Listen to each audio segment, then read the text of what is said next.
It's 7:14 a.m., and the kettle is just beginning to murmur on the stove. A soft bubbling under the metal, barely audible, the kind of sound that slips under the edges of morning quiet.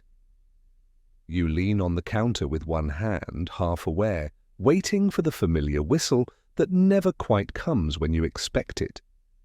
Light through the window is thin and winter pale, stretching across the sink in a narrow shape that you've stopped noticing over the years. Your phone vibrates once. You ignore it. It vibrates again, harder this time, the sound sharp enough to cut through the hum of the refrigerator. You glance down. The screen is too bright for this hour. The alert tone is unfamiliar, abrupt, something engineered to pierce. You freeze with your hand still on the kettle handle. For a moment you don't breathe. You read the first line, then the second. Your vision narrows, not with panic, but with something quieter, a kind of hollow stillness, as if someone has pressed a mute button inside your skull. Outside, a car door clicks. A neighbor coughs. A dog's collar jingles as it trots past the window. The world continues with the stubborn normalcy of an ordinary morning, refusing to match what's written on your screen. You hear your own breath for the first time, shallow and unsure. The kettle hisses softly, steam touching the air. You step back from the counter. This is the moment, the line where the day splits.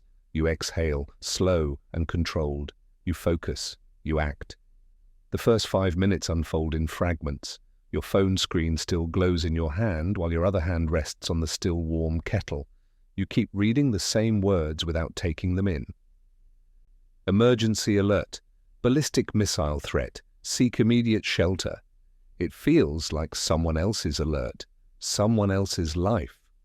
You whisper something under your breath. Not a coherent sentence. More a breath with shape. Wait. Breathe. Your heartbeat feels louder than the refrigerator hum.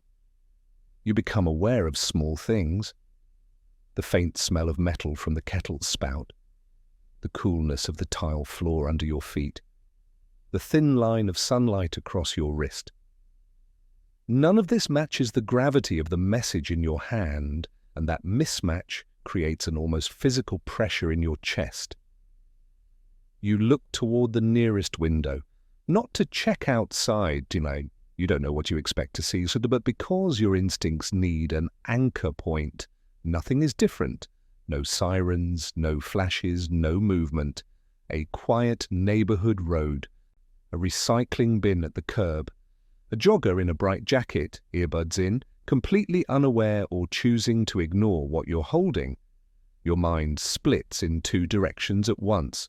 One part wants to run, to do something, anything.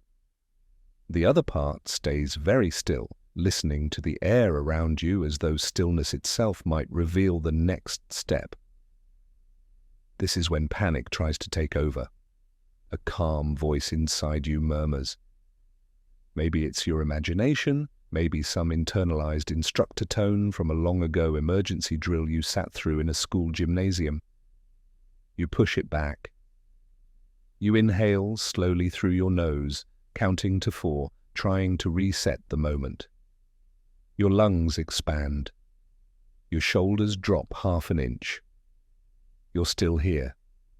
The world hasn't ended, not yet. At the end of the first 5 minutes, you place the phone down carefully on the counter, as if setting down something fragile. You touch the cool surface of the counter with your palm, grounding yourself in the solidity of ordinary kitchen laminate. You tell yourself the same quiet instruction you've used before in stressful moments. Stay with the next decision, not the whole day. You've done what you can in these first minutes. Now, the next choice arrives. By the 10-minute mark, disbelief becomes its own kind of noise. You pace once across the kitchen and back, not with purpose, but because standing still feels impossible. Each step sounds uncomfortably loud against the linoleum. You grip the edge of the counter, feeling the faint vibrations of the refrigerator through your fingertips. That constant mechanical hum you've lived with for years, suddenly feeling like the only reliable constant. Your mind generates possibilities, all contradictory. Maybe it's a mistake. Maybe it's statewide, not local. Maybe it's already too late. Maybe nothing has happened at all. You unlock your phone with a hesitant thumb and read the alert again, forcing yourself to focus on each word. The timestamp says 7:15 a.m. You want the message to have changed, to have updated with new information, a cancellation, an explanation. It hasn't. Outside, a neighbor calls out to someone across the street. Their voice sounds normal, too normal. Did you see the game last night? Casual, easy. You step back from the window instinctively, not because you believe you're in danger, but because your instincts are no longer calibrated to ordinary reality. You whisper, "What now?" The words don't help. You look at the hallway leading deeper into the house. It feels different suddenly, but darker, almost waiting. A space that only moments ago was just part of your morning routine now feels like it holds a role you can't yet define. The bathroom at the end, the closet with winter coats, the small bedroom you use for storage. Your hand finds the nearest door frame, the wood smooth and cool under your palm. You tap your fingers once against it. It's grounding, but also a prompt. Something in you shifts, the transition from disbelief to the first hint of intentionality. You close your eyes, your breathing stutters once, then steadies. "This is confusion," the inner instructor voice says, quiet but firm. You don't let confusion choose for you.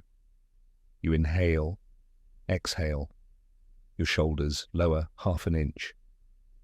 At the end of these 10 minutes, you acknowledge quietly, something is happening. You can't pretend otherwise. The next decision waits. 15 minutes in, you stand at the threshold between instinct and intention. You move deeper into the house, guided by a feeling rather than a plan. The hallway feels longer than usual, shadows pooling in corners. You pause beside the framed photo of a trip you took years ago. Sunlight, a river, someone laughing with their head back. For a moment you let the memory wash over you, softening the edges of fear. Then you lower the frame gently, placing it face down on a nearby table. Not for protection, just because the smiling image feels too fragile for the present moment, too vulnerable to whatever comes next. You check the time again, 7:29 a.m. Your fingers tremble slightly. You grab a sheet of paper from the printer tray and a pen from the cup on the desk. As you write the time on it. A simple act, a small act, but it feels like control, the first deliberate mark you've made since the alert arrived. Your internal voice speaks again. Mark the moment. Don't lose your place in time. Your hand steadies. A distant siren echoes somewhere far off.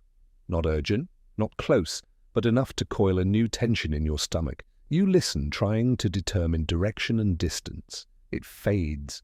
The silence that follows is heavier than the sound pressing against your eardrums. You imagine your neighbors making their own choices, some looking at their phones, reading the same alert, feeling the same disbelief, some ignoring it entirely, convincing themselves it's a drill or a false alarm, some reacting faster than you, already in their basements or inner rooms, some slower, frozen in indecision.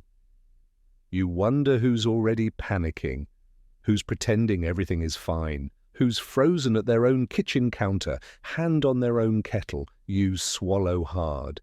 Decide, you tell yourself, not what to do, just that you will choose deliberately. Your chest expands with a slow breath. The first real clarity arrives, cutting through the fog of shock. You know which part of the house feels safest to you. You know where you will wait for more information. Not because it's a protocol you memorized, because your instincts pick the space where your mind feels least overwhelmed. The bathroom. Small, central, no windows. You walk toward that space with measured steps, counting each one. A thought crosses your mind, small and sharp. There is no going back to before. You acknowledge it, then let it pass. You've crossed the first decision line. 20 minutes after the alert, the house feels unfamiliar. The space you've chosen, the small bathroom near the center of the house, is cramped, dim, almost too quiet. But being here feels different from standing in the open kitchen where the day began. The air carries a subtle stillness, like stepping backstage at a theater between acts, behind the painted scenery. You sit on the floor with your back against the wall, the cool tile pressing through your shirt. The bath mat beneath you is slightly rough, grounding. You notice how the shadows shift across the ceiling from the gap under the door, faint and slow. A strange thought occurs. This room has always been here, waiting, but you've never needed it until now. A creak outside makes you tense. The house settling, or footsteps? A car engine idles for a moment somewhere outside, then fades. Voices murmur faintly through walls. Your neighbors, maybe, or someone passing on the sidewalk. You can't make out the words, and something in you prefers not to. You resist the urge to return to the window to check what's happening outside. Stay where you are, your inner instructor murmurs. Stay with the stillness. Your breath tightens, and you place a hand over your chest, feeling the rise and fall. You count to 4 on the inhale, hold for 4, exhale to 5. The technique comes back from somewhere, a meditation app you tried once, or a yoga class years ago. The tension doesn't vanish, but it shifts. From panic to presence. You check the time again. 7:34 a.m. You pick up your paper and write it down beneath the first notation. The ritual is starting to form. You look around the small space, taking inventory. A towel hangs on the rack, toilet paper, half a roll. Under the sink, cleaning supplies, extra soap, a box of tissues, not much but something. You pull the towel down and roll it, wedging it against the gap at the bottom of the door. Not for air contamination, you don't know if that's even a concern yet, but because it feels like an action that matters. A small barrier between you and the outside. By the end of these 20 minutes, the room feels less like a hiding place and more like a choice you've committed to. That matters, you whisper.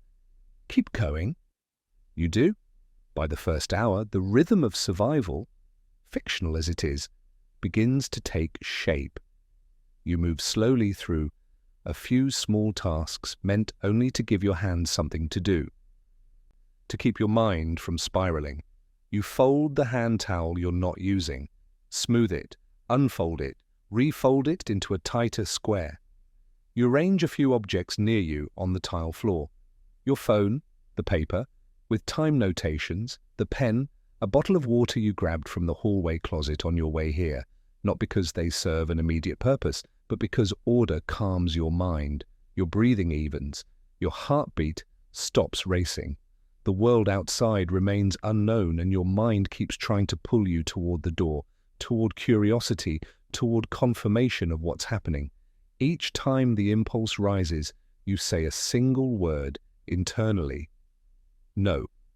It's not a command born of immediate danger.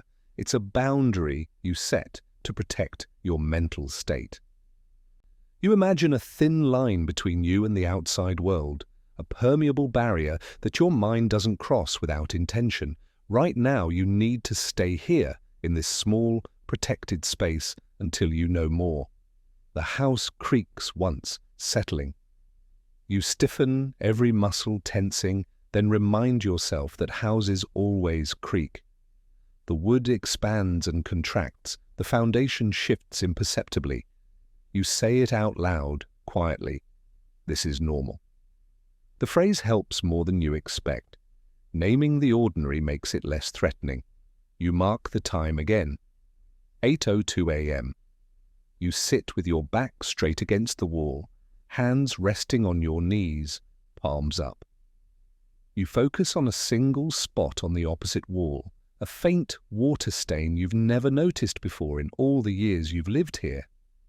Holding your attention on it gives you a sense of continuity. Something unchanged, something that was there yesterday and will be there tomorrow. A small victory, your hands stop shaking. Outside you hear a car alarm go off. It wails for 30 seconds, maybe a minute, then stops abruptly.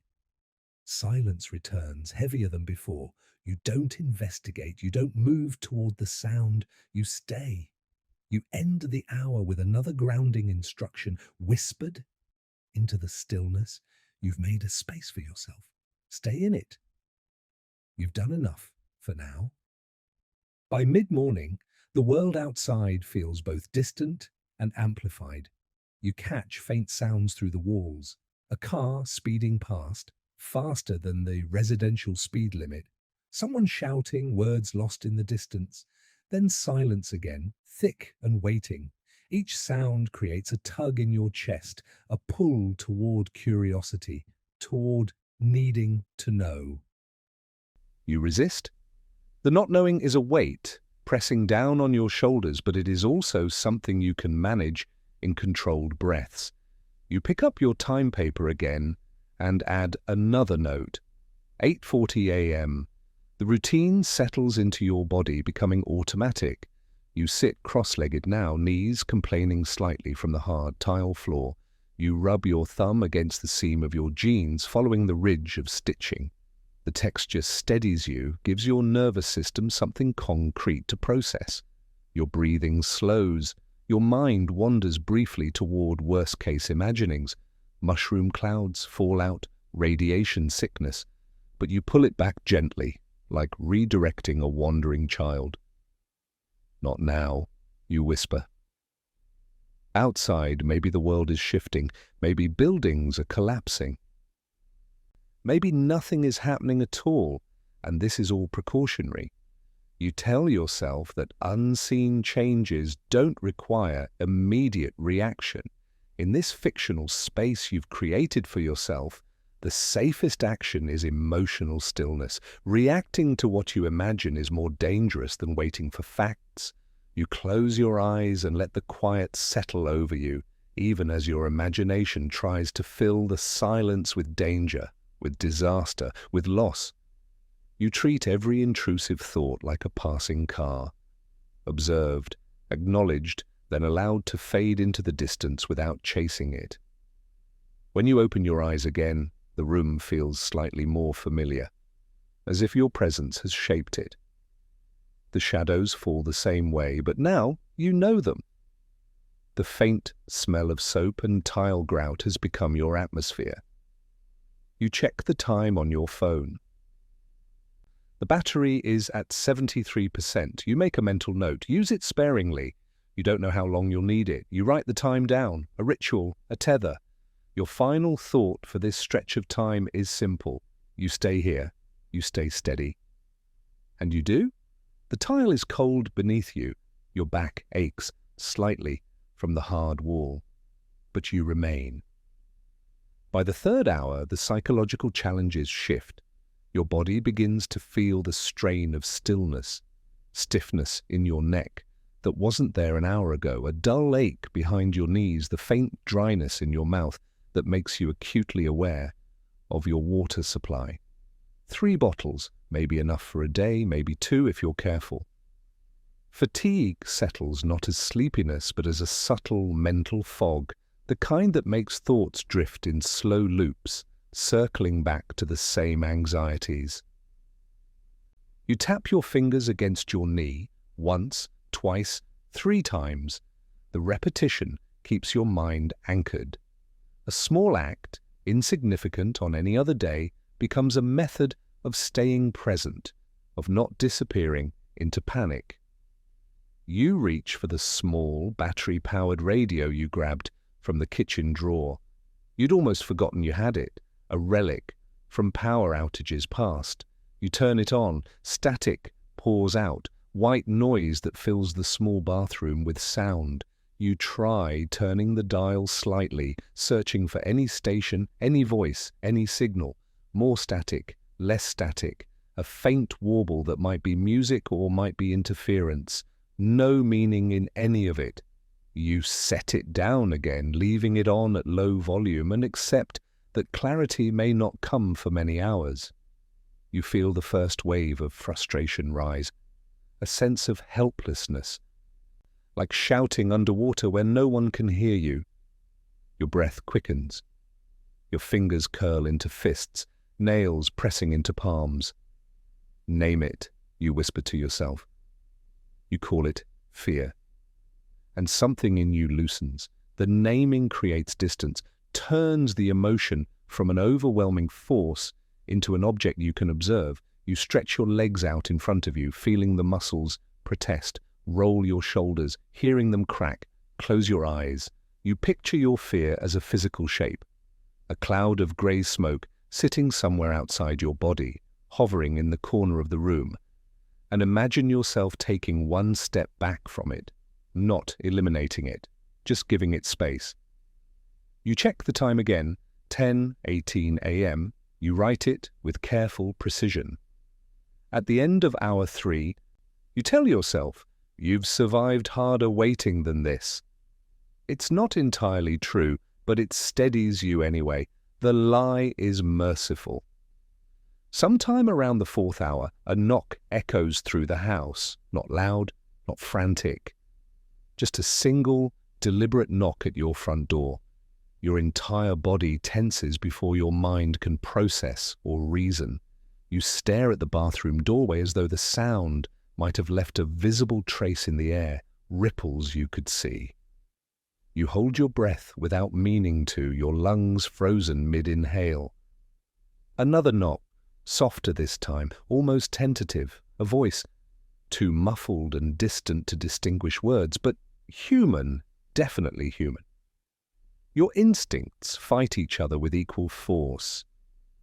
One urges compassion, the kind that lives in you deeply, that says, people help people, that someone might need you.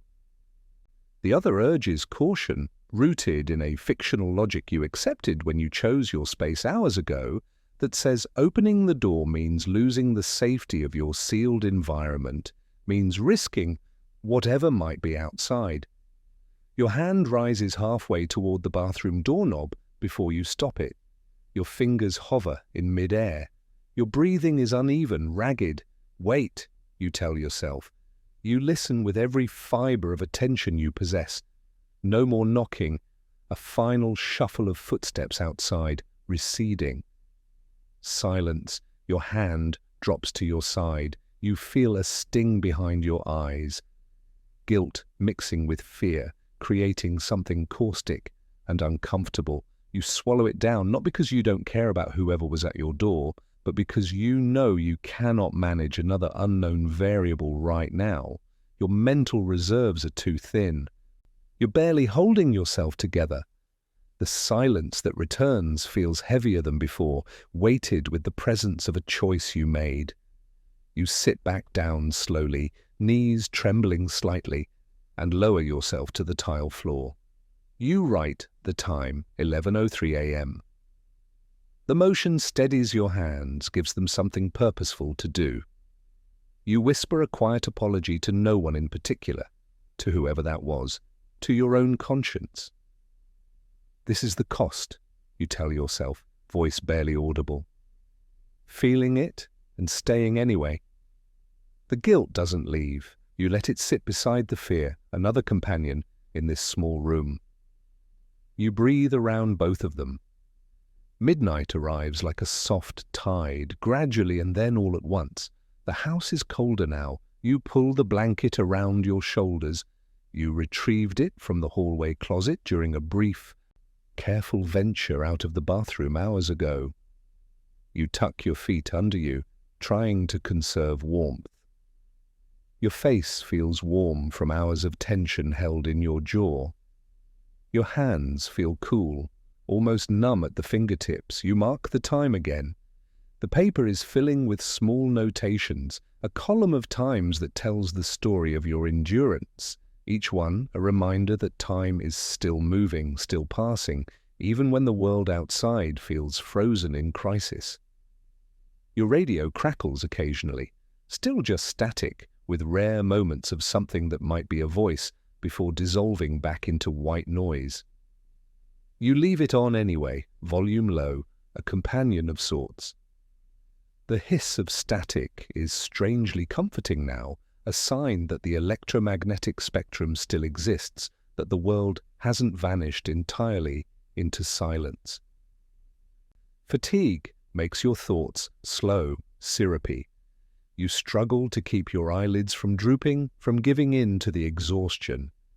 The temptation to stand, to move, to walk through the house and check every window is strong. But wandering feels dangerous, not because of any real external threat, but because your mind is fragile and order is the only thing holding it steady. You roll your neck, breathing through the tightness in your shoulders. This is when your mind invents reasons to leave, you say quietly into the darkness, and you don't follow them. You steady yourself with the texture of the blanket against your palms. Soft, familiar, grounding. Light from your phone screen flickers as you check the time again. 12:47 a.m. The battery is at 31%. You've been careful, but it's draining anyway. You whisper, still here.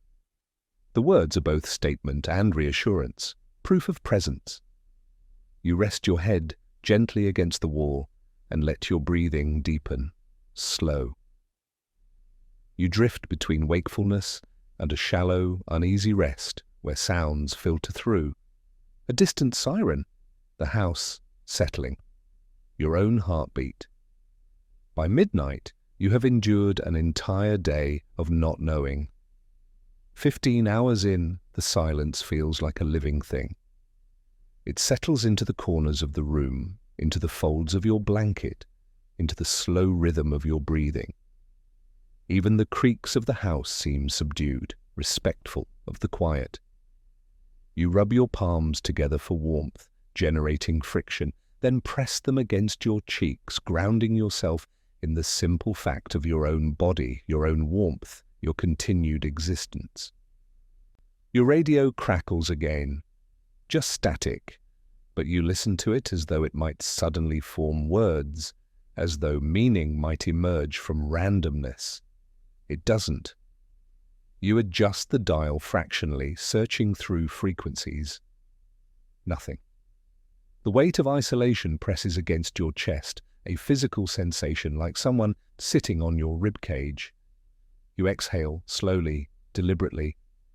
You repeat your grounding phrase, or you stay here. You stay steady. The words feel worn now, edges smoothed by repetition, like stones in a river, but they still work. They still provide structure. You stand up briefly, needing to move, your legs screaming from hours of sitting. You stretch, reaching your arms overhead until your shoulders pop. Your knees crack as you bend them. You pace 3 slow steps one direction, 3 back, limited by the small space. The movement wakes your muscles, but also stirs your anxiety. Movement feels risky somehow, as though the safety of your chosen space might dissolve if you stray too far from your designated spot against the wall. You sit back down, careful and deliberate. You close your eyes and imagine morning, and not rescue. You don't let yourself hope for that, just light, just dawn. Light feels like hope without requiring a specific outcome. You check the time, 2:33 a.m. You write it down with stiff fingers, the pen feeling awkward in your grip. You whisper, almost there. Even if you don't know what there is, even if there is just arbitrary, another hour, another day, the end of the crisis, the moment you decide you can't stay anymore. There is something to move toward. By dawn, the exhaustion settles deeper into your bones. You wake from a half-sleep you don't remember entering. Consciousness returning in layers. Your neck aches from the angle against the wall, a sharp pain that shoots down your spine when you move.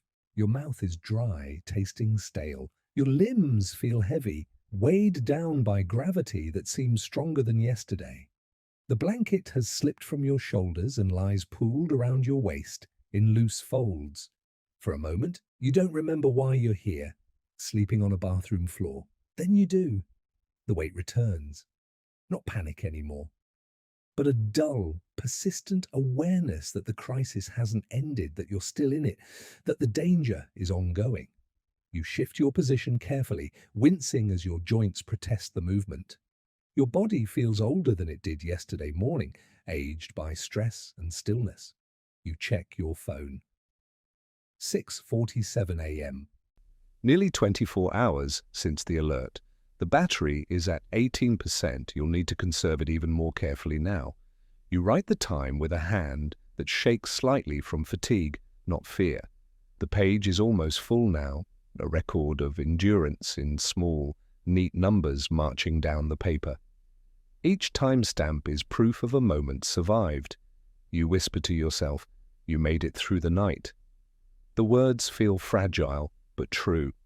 Outside, the faintest suggestion of dawn light begins to touch the edges of the gap under the bathroom door. Not bright, not warm, but present. Grey light, winter light, but light nonetheless.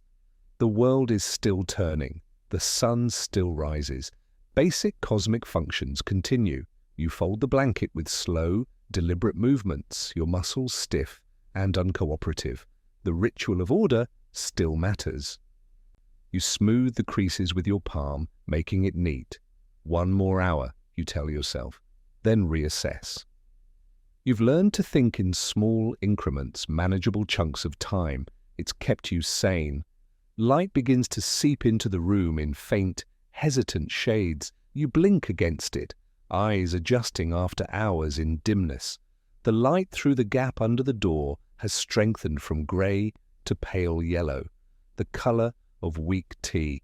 You stretch your fingers, feeling the stiffness in each joint, each knuckle complaining. The blanket slides from your shoulders as you sit up straighter, and the sudden chill makes you inhale sharply, the cold air shocking your lungs.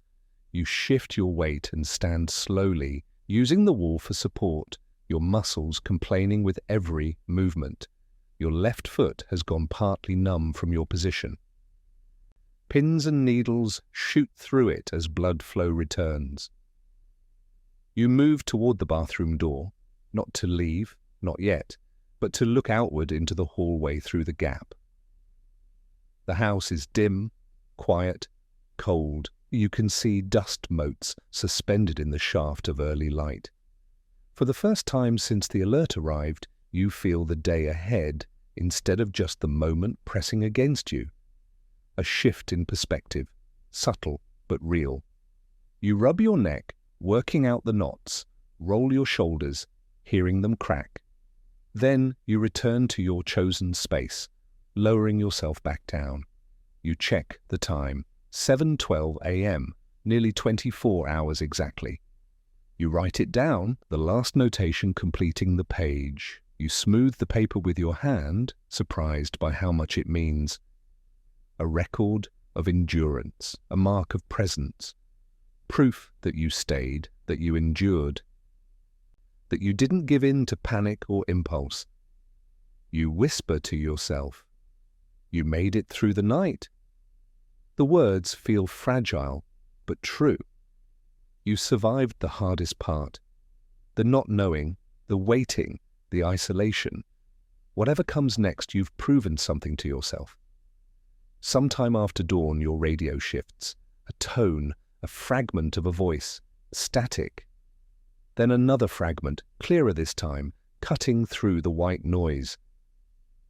You sit up straighter, every nerve suddenly alert, holding your breath, as though any sound you make might disrupt the signal. The voice is faint, distorted by poor reception, but unmistakably human.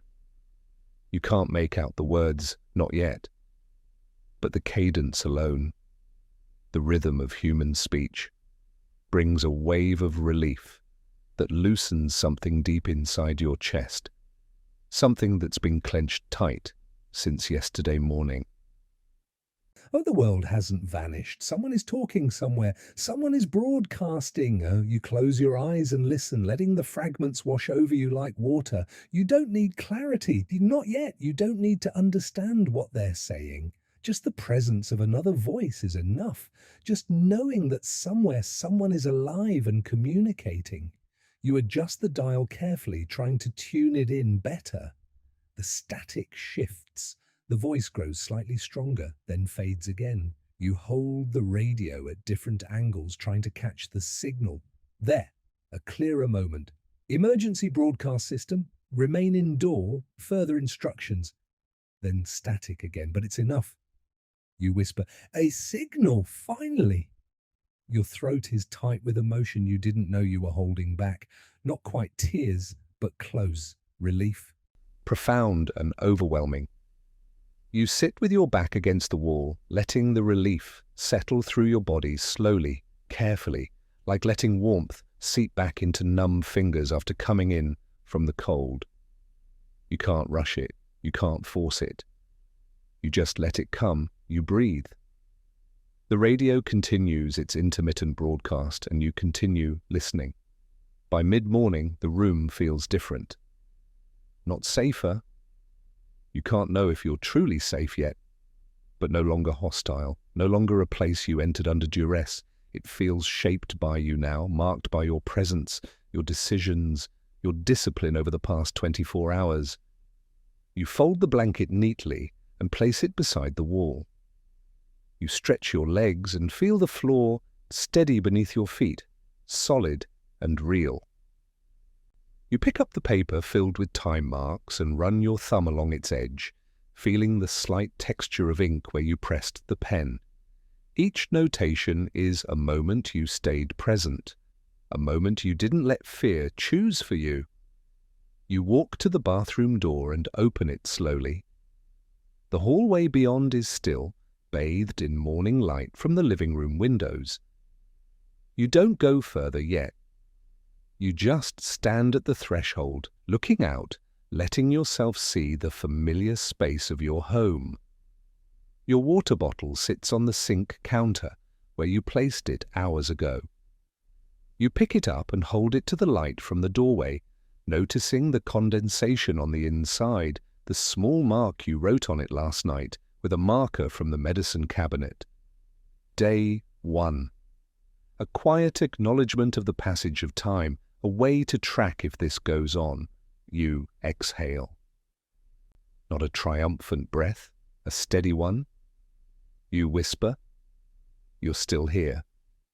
Not everything is resolved. The world outside remains largely unknown. The radio gives fragments but not answers. But you have learned something about yourself in these 24 hours. A truth as quiet as the morning light filtering through your house. You can endure stillness. You can choose calm over panic. You can adapt to circumstances you never imagined. You place the water bottle down gently on the counter. The light catches the ink on the label, a small, ordinary object transformed by survival into something meaningful. And for now, in this moment, that is enough. You return to the bathroom and sit back down, pulling the blanket around your shoulders. The radio crackles with another fragment of broadcast. You listen. You wait. You breathe. This is what survival looks like, not dramatic, not heroic, just persistent. One breath after another, 1 hour after another, one decision after another. You check your phone one more time. 9:47 a.m., the battery is at 12%. You write the time down, starting a new column on the back of the paper. Day 2 begins. The kettle sits on the stove where you left it yesterday morning, cold now, the water inside, long since settled. You can see it from the bathroom doorway, a small silver shape in the kitchen, catching a glint of sunlight. You don't remember the whistle. You don't remember turning it off. The moment feels like it belongs to another lifetime, another version of yourself. Outside, the siren has stopped. Inside, you have learned to wait. The radio's static softens, settling into a faint, wavering voice. A thin line of sunlight cuts across the hallway, reaching toward your bathroom door. Your water bottle, marked Day 1, sits steady on the counter beside you. The world is uncertain, but you remain.